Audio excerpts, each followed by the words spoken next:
పాటుగా నాగేశ్వర్ గారు అదే సమయంలో ట్రంప్ ఆరోగ్యం గురించి పెద్ద ఎత్తున ప్రపంచవ్యాప్తంగా న్యూస్ సర్క్యులేట్ అవుతోంది. ట్రంప్ డైడ్ అనే ఒక హ్యాష్ ట్యాగ్ కూడా లక్షల మంది పోస్ట్ చేస్తూ ఉన్నారు. ట్రంప్ మాత్రం ఎక్కడ బయటికి రావట్లేదు, వైట్ హౌస్ దాని మీద స్పందించట్లేదు. ఎలా చూడాలి దాన్ని? చాలా దుర్మార్గం. ఇప్పుడు ఒక వ్యక్తి పైన నీకు కోపం ఉండొచ్చు, అసహ్యం ఉండొచ్చు, ద్వేషం ఉండొచ్చు, వ్యతిరేకత ఉండొచ్చు, కానీ చచ్చిపోయాడని చెప్పడం అన్యాయం. అది ఏ సంస్కారవంతుడు అంగీకరించడు. ఏ అనాగరికమైన, దుర్మార్గమైన, అమానుషమైన ప్రచారం. సోషల్ మీడియాలో ఈ ఉన్మాదం ఇది. సో ఎవడో ఒక్కడు మొదలు పెడతాడు. స్ట్రేంజ్ కదా, ఆడిటీ కదా. ఇవాళ ప్రపంచం ఎట్లుంది, మన జర్నలిజంలో ఎప్పుడో చదువుకున్నాం, when dog bites man it is not news, when man bites dog it is news అని. మనిషిని కుక్క కడితే వార్త కాదు, కుక్కను మనిషిపై కరిచింది అనుకో, సో అది వార్త అవుతుంది. సో అందువల్ల మనిషి ట్రంప్ బాగానే ఉన్నాడంటే వార్త కాదు, ట్రంప్ చచ్చిపోయిందంటే వార్త అవుతుంది. అది సెన్సేషన్ అయి వైరాలిటీ వస్తుంది. So what is viral need not be civilized. చాలా సందర్భాల్లో virality doesn't is not civilized. Civilized behaviour కాదు అది. సో అది ఎట్టి పరిస్థితుల్లో తప్పు. అయితే మరి ఇది ఎందుకు వచ్చింది? ఇప్పుడు వై దిస్ ట్రెండ్ ఇంటర్నెట్?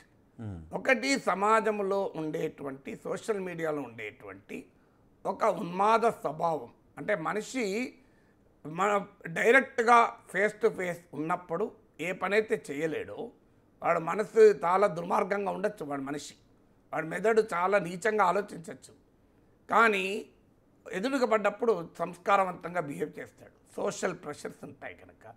కానీ సోషల్ మీడియాకి వచ్చే వరకు వాడి నిజస్వరూపం బయటపడుతుంది, వాడిలో ఉన్న పైశాచికత్వం బయటపడుతుంది, వాడిలో ఉన్న విపరీత ధోరణులు బయటకు వస్తాయి. బూతులు మాట్లాడడం వాడికి ఇష్టం అనుకో, ఎదురుగా పడితే బూతులు మాట్లాడాడు, ఎందుకంటే పక్కన్నోడు ఏమంటాడో, ఎదురున్నోడు ఏమంటాడో, మనం ఒకటి వేస్తామేమో అని. కానీ సోషల్ మీడియాలో అనానిమస్ కదా. సో ఇలా మనుషుల స్వభావాలు ఒక రకంగా డెమాన్స్ట్రేట్ అవుతూ ఉంటాయి మనిషికి. రెండవది, ట్రంప్ పైన వ్యతిరేకతకి ఇది ఒక ఇండికేషన్. ప్రపంచంలో 198 దేశాలు ఉంటే 190 దేశాలు BBC సర్వే చేసింది. అందులో 98 కంట్రీస్ పైన 10% వేసాడు, 67 కంట్రీస్ పైన 15% వేసాడు, 18 to 20% మరో 10 కంట్రీస్ మీద వేసాడు, ఇంకో 17 కంట్రీస్ పైన అబౌవ్ 20% వేసాడు. ఇక మిగిలిన 1-2 కంట్రీస్ ఉంటాయి ముట్టుకొని. అది కూడా ఎందుకు ముట్టుకోవడం అంటే ఇదొక వేసాడు కనుక. రష్యా పైన కొత్తగా వేసేది ఏముంటుంది, ఆల్రెడీ 20,000 శాంక్షన్స్ ఉన్నాయి. అంటే ట్రంప్ ప్రపంచంలో ఏ దేశాన్ని వదలే. ఆఖరికి ఆస్ట్రేలియాకి చెందిన ఒక ఐలాండ్లో జనాభా ఉండరు, జనాభా కూడా లేని దేశంపై ప్రాంతంపై కూడా వేసాడు. జనాభా లేనప్పుడు వాడు ట్రేడ్ ఎక్కడిది? ఒక 2,000 జనాభా ఉన్న వాడి మీద కూడా వేసాడు. అలాంటి ట్రంప్ను ప్రపంచం ఎంత దేశిస్తోంది అంటే, ఈయన పోతే మంచిగా ఉండు అనే స్థాయిలో ప్రపంచం దేశిస్తోంది అనేది ఇది ఒక ఇండికేషన్. ఇది రెండవది. మూడవది, జేడీ వ్యాన్స్ అన్న వ్యాఖ్యలు. జేడీ వ్యాన్ USA టుడేకి ఇచ్చిన ఇంటర్వ్యూలో, నేను USA టుడే కూడా చదివాను. సో మన మీడియాలో USA టుడేని కోట్ చేస్తూ వచ్చాయి. USA టుడే ఇచ్చిన ఇంటర్వ్యూలో ట్రంప్ గురించి అడిగారు. ఆరోగ్యం గురించి అడిగితే చాలా బాగున్నాడు, ఇన్క్రెడిబుల్ అంటారు అమెరికన్లు అందరికీ. ఇన్క్రెడిబుల్ అని ఒక పదం, ఊత పదం. సో మీకు ఒబామా నుంచి మొదలుకొని ప్రతి ఒక్కరు ఇన్క్రెడిబుల్ అంటాడు ఏమనంటే. సో ఆ ఇన్క్రెడిబుల్గా ఉంది హెల్త్. ఆయన 79 ఏళ్ళు. మేమందరము ఆయన కన్నా వయసులో చిన్న, ఎందుకంటే Trump I think is the oldest president. JD Vance is the 3rd youngest vice president. JD Vance age 41 ఏళ్ళు, అంటే సగం. ఒక రకంగా మనమడు వయసు, కొడుకు వయసు కూడా కాదు, మనమడు వయసు. సో అందువల్ల జేడీ వ్యాన్స్ మాకన్నా చాలా యాక్టివ్గా ఉంటారు. మేమందరము పండుకున్నాక ఆయన పండుకుంటాడు, మేమందరము లేవకముందే ఆయన లేస్తాడు అని ఇలా చాలా గొప్పగా ట్రంప్ ఆరోగ్యం చెప్తూ వచ్చాడు. ఒక దగ్గర ఏమన్నాడంటే, అనుకోని టెరిబుల్ ట్రాజడీ జరిగితే, అనుకోని విషాదం జరిగితే వైస్ ప్రెసిడెంట్గా నేను బాధ్యతలు స్వీకరించడానికి సిద్ధంగా ఉన్నాను. ఆ రకంగా నేను ట్రంప్ దగ్గర ట్రైన్ అయ్యాను ఈ కాలంలో అన్నాడు. అది కోపం వచ్చింది. అంటే వైస్ ప్రెసిడెంట్ ఎందుకన్నాడు మరి ట్రంప్? యథాలాపంగా ఎందుకు జేడీ వ్యాన్స్ ఇలా అన్నాడు? యథాలాపంగా అనవచ్చు, ఎందుకంటే లైవ్ ఇంటర్వ్యూలో ఏదో అడుగుతారు, సడన్గా ఏదో మాట్లాడినప్పుడు ఎంత పెద్దోడైనా తప్పు తొలగచ్చు. అదొక పాసిబిలిటీ. రెండవ పాసిబిలిటీ, ఆయనలో ఉన్న అంబిషన్, ప్రెసిడెంట్ కావాలి, ఈ ముసలాయన ఎప్పుడు పోతే పని అయిపోతుంది, నేను ప్రెసిడెంట్ అయితే అన్న కోరిక ఎక్కడైనా ఉందనుకో, ఆ కోరిక బయటికి వ్యక్తమవుతుంది ఎప్పుడో ఒకసారి. అంటే మనలో ఉన్న కోరికలు మనకు తెలియకుండానే మన మాటల రూపంలో వస్తాయి ఎక్కువసారి.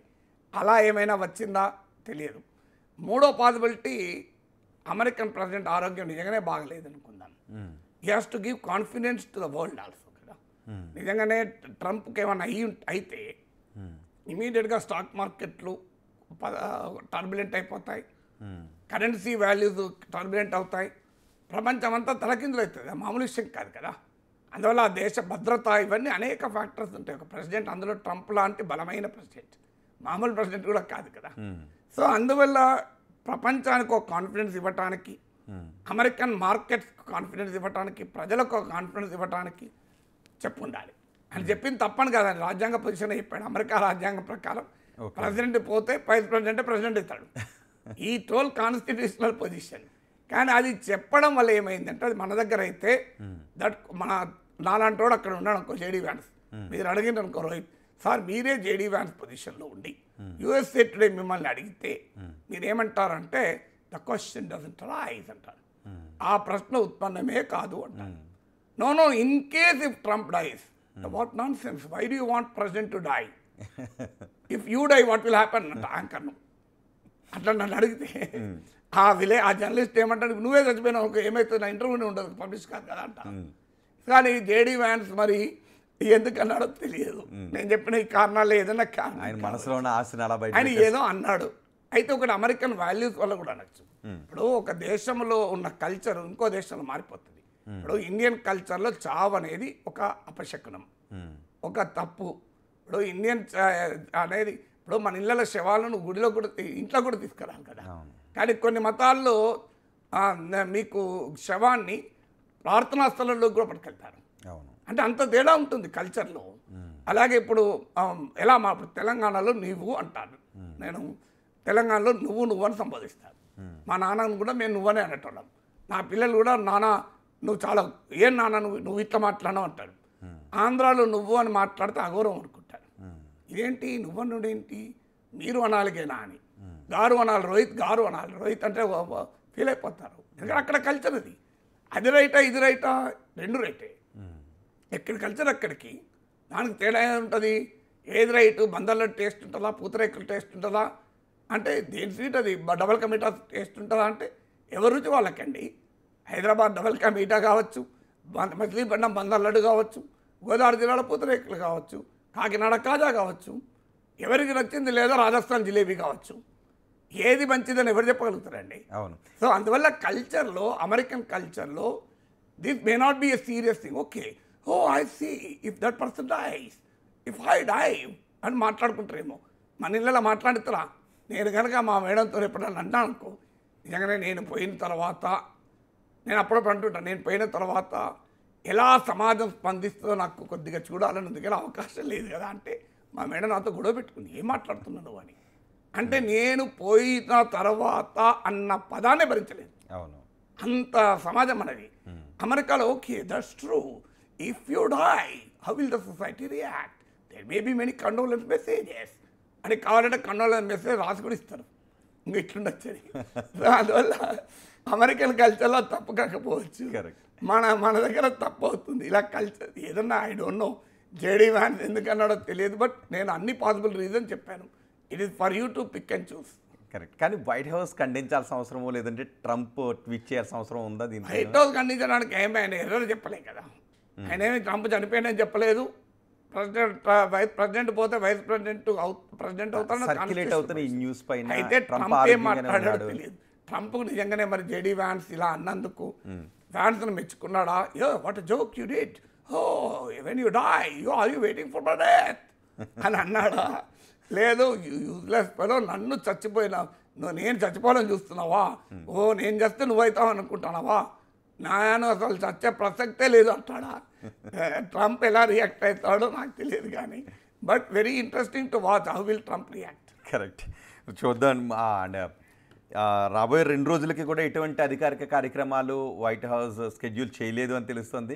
ట్రంప్ అయితే 24 గంటలు పైబడి కనిపించట్లేదు, ఎక్కడ ట్వీట్ కూడా చేయట్లేదు. చూద్దాం మీరన్నట్టు 24 ట్వీట్ చేయలేదని నిజం కాదు. ఉదయాన్నే 3 గంటల 40 నిమిషాలు ట్వీట్ చేస్తాడు సాటర్డే రోజు, 6 గంటలకు కూడా ట్వీట్ చేశాడు. సో ట్వీట్ చేయాలంటే ట్రంప్ ఉండాల్సిన అవసరం లేదు. అవునవును. సో అది కాకుండా ట్వీట్ చేశాడు. అంటే ఆయన ఆరోగ్యం గురించి ట్వీట్ చాలా చేయట్లేదు. కాలంగా ఆయన హెల్త్ మీద స్పెక్యులేషన్ వచ్చింది. కరెక్ట్. అంటే చేతికి ఒక మచ్చ ఉంది. అవును. ఈ మచ్చ ఎందుకు వచ్చింది అని చర్చ ఉంది. ఆ వైట్ హౌస్ ఇచ్చిన ఎక్స్ప్లెనేషన్ చాలా విచిత్రంగా ఉంది. White house Trump personal doctor ఏమంటాడంటే, ట్రంప్ ఇది మ్యాన్ ఆఫ్ ద పీపుల్ కనుక, ఇది పీపుల్స్ ప్రెసిడెంట్ కనుక అందరికి షేక్ హ్యాండ్ ఎక్కువ ఇచ్చిండు. షేక్ హ్యాండ్ ఎక్కువ ఇస్తే మచ్చ వస్తుంది అన్నదిగా నాకు తెలియదు ఇంతవరకు. ఇక్కడ బ్యాక్ సైడ్ ఎందుకు వచ్చింది? బ్యాక్ సైడ్ ఎందుకు వస్తుంది, షేక్ హ్యాండ్ ఇక్కడ ఇస్తే ఇక్కడ ఎందుకు వచ్చింది, వీ డోంట్ నో. ఆ వివరణ చాలా విచిత్రంగా ఉంది. I don't no. అయితే ఇంకో పాసిబిలిటీ మెడికల్ ఎక్స్ప్లెనేషన్ ఏంటంటే ఆస్పిరిన్ వాడతారు, బ్లడ్ థిన్నర్స్ అంటారు. ఆస్పిరిన్ చాలా మంది వాడతారు. ఏమంది బీపీ ఉన్న వాళ్ళందరికీ కార్డియాలజీ దగ్గరికి వెళ్తే ఆస్పిరిన్ రాస్తారు to be on safe side. So aspirin వాడుతున్నారు. అయితే నేను చెప్పానని వాడకండి ఎవరు, కార్డియాలజిస్ట్ రికమెండ్ చేస్తే తప్ప వాడద్దు. ఎందుకంటే బ్లడ్ థిన్నర్ మంచిది కాదు. అవసరం ఉన్నోళ్ళకి వాడితే మంచిది, అవసరం లేనోడు వాడితే చెడ్డది. కరెక్ట్. సో బ్లడ్ థిన్నర్స్ వాడడం వల్ల ఆ ఏజ్లో ఇలాంటి రియాక్షన్స్ వస్తాయన్నది ఒక వాదన. తర్వాత కాళ్ళ దిగువ భాగాన వాపు ఉంది, అది మీకు వీనస్ ఇన్సఫిషియన్సీ అని చదివాను నేను మీడియాలో. I'm not a doctor. Chronic venous insufficiency అని అంటే రక్తాన్ని తీసుకెళ్లే వెయిన్స్ అండ్ ఆర్టరీస్ ఉంటాయి, ఆ వెయిన్స్లో ఉండే సంబంధిత ప్రాబ్లం అని. నార్మల్గా దాన్ని థ్రాంబోసిస్ అంటారు. సో వెయిన్లలో గనక వాపచ్చి కొంతమందికి ఇలా ఉబ్బి ఉంటాయి, మీరు గమనిస్తే నెగ్లెక్ట్ చేయకూడదు, ఎందుకంటే అది చాలా రిస్కీ థ్రాంబోసిస్. సో అందువల్ల వెంటనే డాక్టర్ స్పెషలిస్ట్ చూపెట్టుకోవాలి. సో ఆ థ్రాంబోసిస్ అయితే లేదు అని కూడా డాక్టర్లు చెప్పారు. It doesn't have any thrombosis అని. 79 ఇయర్స్లో ఈ చిన్న చిన్న ఉండే ఏముంది, అదేం పెద్ద nothing to be worried I think. But there is certainly something serious about ఈ హెల్త్ అయితే అనిపిస్తుంది. లేకపోతే ఈ జెడీ వాన్స్ అలా మాట్లాడి ఉండకపోవచ్చు, వైట్ హౌస్ ప్రత్యేకంగా వివరణలు ఇవ్వకపోవచ్చు. ఆయన ఎందుకంటే అలాస్కాలో కూడా పుట్టిన కలిసినప్పుడు కూడా ఇలా స్ట్రేట్గా నడవలేకపోయాడు, తొలిగాడు అటు ఇటు. ఇవన్నీ ఫ్యాక్టర్స్ నిజం కావచ్చు. Let us wish him all the best. మన దేశం పైన సుంకాలు విధిస్తున్నా ట్రంప్ బతికుండి మారాలని కోరుకోవాలి తప్ప ట్రంప్ చావాలని కోరుకోవద్దు. కరెక్ట్. మరి చూడండి, రాబోయే కొన్ని గంటల్లో ట్రంప్ బయటకు వచ్చి తన ఆరోగ్యం గురించి, తను చనిపోయాడంటూ వస్తున్న వార్తల గురించి ఎలా రియాక్ట్ అవుతాడో చూద్దాం. నాగేశ్వర్ గారు కూడా అదే అంటున్నారు, నాకు కూడా చూడాలనుంది ఆయన ఫస్ట్ రియాక్షన్ ఎలా ఉందని అంటున్నారు. నిజమే, ప్రపంచం అంతా కూడా చూస్తూ ఉంది. ఆయన ఫస్ట్ రియాక్షన్ బయటకు వచ్చిన తర్వాత తనపై వచ్చిన ఈ రూమర్స్కి ఆయన ఎలా రియాక్ట్ అవుతాడో చూద్దాం.